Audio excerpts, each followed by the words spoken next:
The day I understood how important my silence was, I realized nobody even knew my name in the company that depended on my work. I had no profile, no place on the company chart, and no photo in team events. Officially, I was just a contractor. But the entire core system that Kavara relied on was built by me. The CFO, Marcus, knew my value. He kept me hidden under a special vendor agreement because he believed politics slowed down real work. I didn't care about titles or office drama. I only cared about building strong, reliable systems. For over 2 years, I designed Kavara's financial compliance engine. It helped banks monitor operations safely and prevented anyone from changing important parts without proper approval. I built security checks into every layer, including a digital signature connected to my identity. If someone removed me incorrectly, the system would recognize the problem and raise an alert. I worked quietly from my apartment with no attention or praise. Marcus was the only executive who understood what I did. Every few weeks we talked, and he trusted me to keep the system secure. Then Marcus suddenly went on medical leave. Without him, Eric, the vice president of strategic operations, took control. He loved meetings, reports, and showing his authority. He started reviewing every department and looking for costs to cut. He didn't even know who I was. He called me the contractor and started questioning why the company was paying for my work. Soon, I received a message saying my role would be reviewed and I needed to justify my position.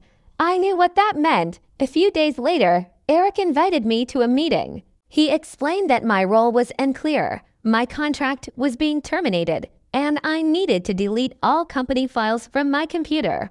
I simply asked him one question: "Can you put that in writing?" He proudly handed me a signed document ordering me to remove all company data and confirming my termination. I thanked him, took the paper, and walked away. Back home, I followed his instructions exactly. I deleted my local files, tools, backups, and documentation.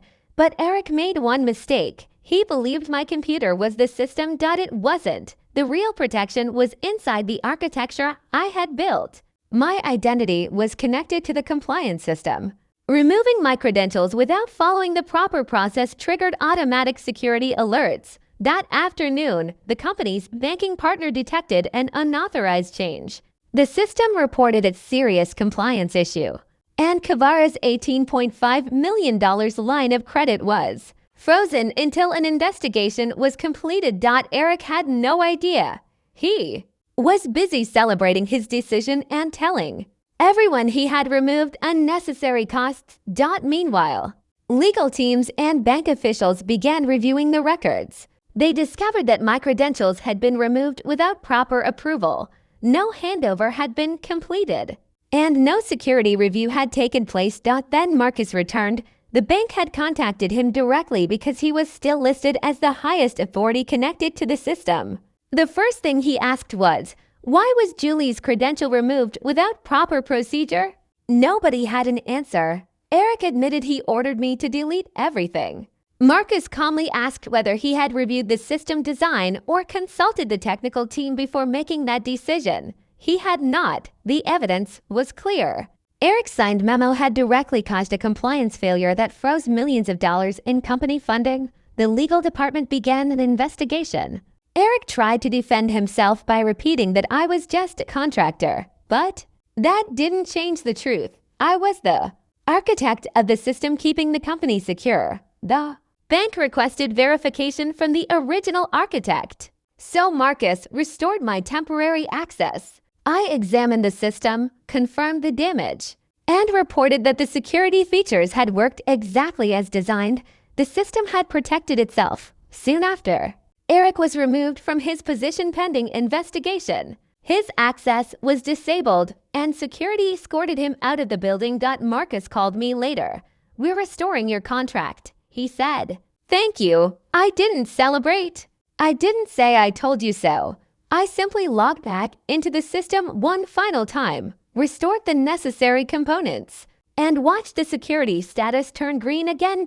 Everything was working. Before logging out, I added one final note to the report. The integrity failure was not an accident. It was the system functioning exactly as designed. That was all. The company would continue.